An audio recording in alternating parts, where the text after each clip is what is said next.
Hello students, कैसे हैं आप सब लोग। किताबी कीड़ों हो, किताबी कीड़े नहीं। तो हम लोग आज डिस्कस करेंगे मुग़ल साम्राज्य का पतन के कारण। अब मुग़ल साम्राज्य के पतन का कारण जो है, मुग़ल साम्राज्य का जो डिक्लाइन है, वो जो बीए फर्स्ट ईयर की एनईपी के अकॉर्डिंगली सिलेबस है, उसका सेकेंड सेमेस्टर का एक सब टॉपिक है हिस्ट्री का। तो हिस्ट्री के सिलेबस का, तो उसमें से आज हम करेंगे डिक्लाइन ऑफ मुग़ल एम्पायर।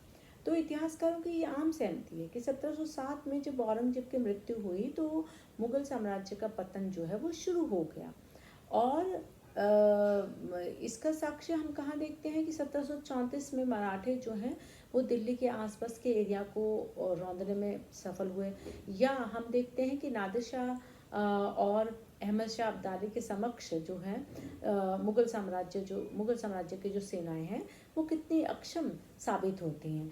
तो ये तो है सहमति कि 1707 में औरंगजेब की मृत्यु के साथ ही मुग़ल साम्राज्य का डिक्लाइन शुरू हो गया। लेकिन इतिहासकारों में ये आम सहमति नहीं है कि मुग़ल साम्राज्य के पतन के पीछे क्या कारण था। एक कारण तो था नहीं, और किस टाइप के कारण, उसमें क्या है हम डिफरेंस पाते हैं कि अलग अलग जो बेंट ऑफ माइंड है हिस्टोरियन का, जैसे मार्क्सवादी हैं या राष्ट्रवादी हैं, तो उनका अलग अलग कारणों को वो मुख्य मानते हैं।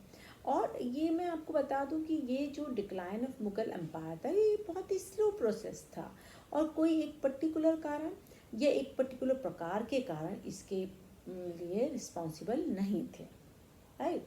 तो मैं आपको बहुत शॉर्ट में और बहुत सिंपल भाषा में बता रही हूँ, क्योंकि हम लोग इस उसमें नहीं पढ़ते कंट्रोवर्सी में कि मार्क्सवादी इतिहास का मुग़ल साम्राज्य के पतन के पीछे मुख्य कारण जागीरदारी संकट और एग्रीकल्चरल क्राइसिस मानते हैं, जबकि जदुनाथ सरकार जैसे इतिहास का जो मुग़ल साम्राज्य के पतन के पीछे मुख्य जो उत्तरदायित्व है वो औरंगजेब का मानते हैं। तो हम इस कंट्रोवर्सी में नहीं पढ़ के हम सीधा सीधा इसको स्टडी करेंगे। तो मुग़ल साम्राज्य के पतन को कारणों में से अगर हम पहले कर लेते हैं औरंगजेब का उत्तरदायित्व या responsibility of Aurangzeb in the decline of Mughal empire. Aurangzeb का जो पीरियड है वो एक बहुत लंबा पीरियड है, और अगर हम देखें कि 1656 में जब वॉर ऑफ सक्सेशन शुरू हुआ उससे लेकर और 1707 तक का पीरियड है, और ये बहुत लंबा पीरियड है। तो अब इस इतने लंबे पीरियड में से औरंगजेब की जो उत्तरदायी हम कर रहे हैं क्या, responsibility of Aurangzeb in the decline of Mughal empire. पहले मैं आपको ये जो causes of decline of Mughal empire हैं उसमें से हम ये स्टडी कर रहे हैं। तो अब औरंगजेब क्या है, औरंगजेब ने अपने जीवन के जो 27 ईयर हैं, अपने शासनकाल के जो 27 ईयर हैं वो उसने दक्कन में बिताए। यानी उसने दक्कन के राज्यों को सब्सिडाइज करने में या उनको हराने में बिताए। अब हुआ क्या कि जब वो 27 साल शासन से बाहर रहा तो जो शासन में व्यवस्था थी, प्रशासनिक व्यवस्था, वो बहुत बदल गई, मतलब बहुत डिक्लाइन हो गया उसमें। अब नेचुरली जब राजा ही नहीं रहेगा तो फिर जो अधिकारी हैं वो तो अपनी मनमानी करेंगे। एक दूसरा, जब औरंगजेब ने बीजापुर और गोलकुंडा को अपने हरा कर अपने साम्राज्य में सम्मिलित कर दिया तो उसने एक बहुत बड़ी गलती की।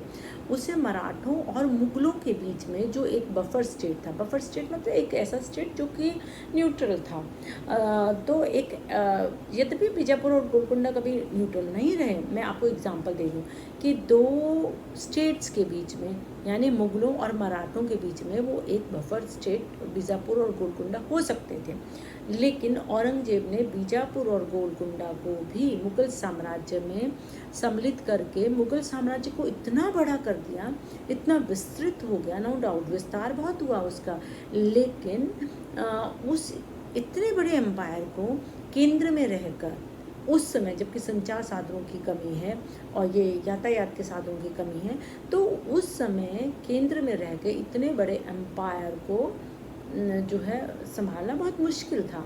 और बहुत सारे इतिहासकार कहते हैं कि इट वॉज टू बिग, कि ये अपने भार के ये इतना बड़ा हो गया कि ये अपने भार के नीचे ही दब गया।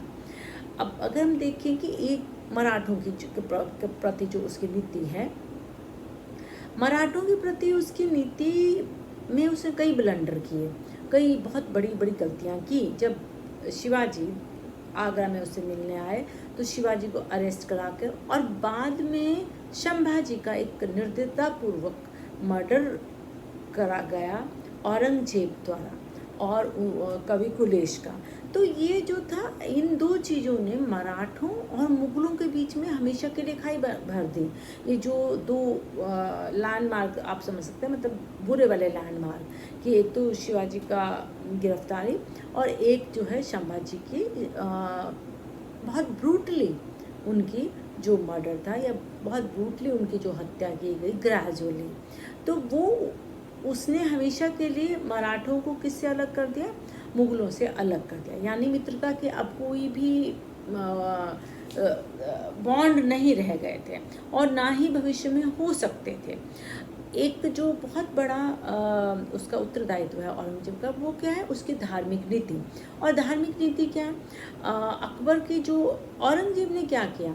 औरंगजेब ने अकबर की नीति को, अकबर की नीति में सहिष्णु नहीं कह सकते, लेकिन ये हाँ ये कह सकते हैं कि अकबर की नीति थोड़ी लिबरल थी और थोड़ी प्रैक्टिकल धार्मिक नीति थी उसकी, क्योंकि वो जानता था कि वो भारत में शासन नहीं कर सकता तब तक जब तक कि वो भारत की जो मेजॉरिटी पॉपुलेशन है उसके खिलाफ रहकर वो भारत में शासन नहीं कर सकता। तो मैं इसको कहूँगी कि उसकी जो धार्मिक नीति थी वो बहुत प्रैक्टिकल थी।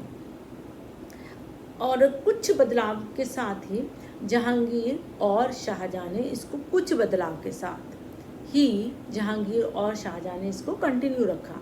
यद्यपि उन्होंने भी बदलाव किए, लेकिन औरंगजेब के समय में बहुत बड़े बड़े बदलाव आए, जैसे जजिया कर का पुनः लागू करना। तो जजिया कर का पुनः लागू करना जो है वो हिंदुओं के लिए इतना आर्थिक लॉस नहीं था जितना उनकी डिग्निटी का लॉस था। डिग्निटी मतलब कि जिस तरीके से वो कलेक्ट किया जाता था, इट वॉज वेरी डेरोगेटरी। तो वो अब इसमें भी कई इतिहासकार तो ये मानते हैं, जैसे सतीश चंद्र जैसे, कि उसकी धार्मिक नीति के साथ साथ कुछ आर्थिक हालात भी ऐसे थे कि जो जजिया को पुनः लागू करने में रिस्पॉन्सिबल थे। खैर ये तो इतिहासकारों के दृष्टिकोण में अंतर है।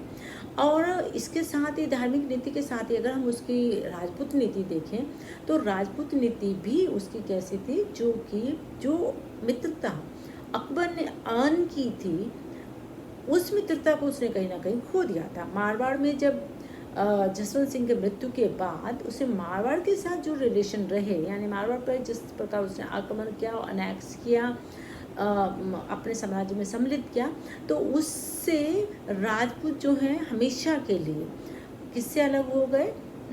इससे मुगलों से अलग हो गए। और ये बहुत बड़ा कारण था, ये बहुत बड़ा उत्तरदायित्व था, क्योंकि वो राजपूत जिन्होंने मुगल साम्राज्य को स्टैब्लिश किया था, स्टैब्लिश मतलब जो उसके पिलर साबित हुए थे किसके समय में, क्योंकि वो मुख्य पदों पे वही थे। अकबर के समय में वो राजपूत जो कि एक स्तंभ साबित हो रहे थे मुगलों के लिए, और वो ही उन्हीं राजपूतों को औरंगजेब ने क्या कर दिया? अपने से अलग कर दिया, यानी उनकी मित्रता खो दी। और ये बड़ा क्रूशियल टाइम था कि उसने मित्रता तब खोई थी जबकि दक्षिण में मराठों के खिलाफ उसको राजपूतों की सबसे ज़्यादा ज़रूरत थी। और दक्षिण का तो मैंने आपको बताया है कि बहुत सारे इतिहासकार जैसे कहते हैं कि यदुनाथ सरकार कहते हैं कि जब वो दक्षिण में जो उसकी जो दक्षिणी नीति थी वो उसकी एंड की शुरुआत थी, यानी उसके पतन की शुरुआत थी। तो उसकी राजपूत नीति, उसकी धार्मिक नीति, उसकी मराठों के प्रति नीति यानी दक्षिणी नीति, ये जो है वो औरंगजेब का एक बहुत मुख्य उत्तरदायित्व थे मुगल साम्राज्य के पतन में। कई बार क्वेश्चन ऐसे अलग सा भी आ जाता है, कई बार तो सिंपल सा आता है मुगल साम्राज्य के पतन के क्या कारण थे, और कई बार क्वेश्चन ऐसे भी आ जाता है कि मुगल साम्राज्य के पतन में औरंगजेब का क्या उत्तरदायित्व था। तो अगर आपको ऐसा क्वेश्चन आता है कि क्या उत्तरदायित्व था, तो आप ये उसकी दक्षिणी नीति, उसकी धार्मिक नीति, उसकी राजपूत नीति दे सकते हैं। और इवन उसका एग्रीकल्चर के प्रति जो दृष्टिकोण है वो दे सकते हैं। ठीक है।